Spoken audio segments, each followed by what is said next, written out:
Hej, djeco! Danas idemo u potragu. Na ovoj slici sakrilo se nekoliko životinja. Možete li ih pronaći?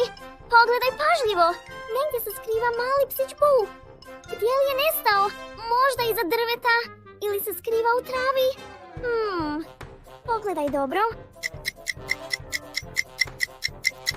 Bravo! Našli ste psića Bu. Ali čekaj, ima još životinja. Da li možeš pronaći patkicu? A, gdje je Zeko?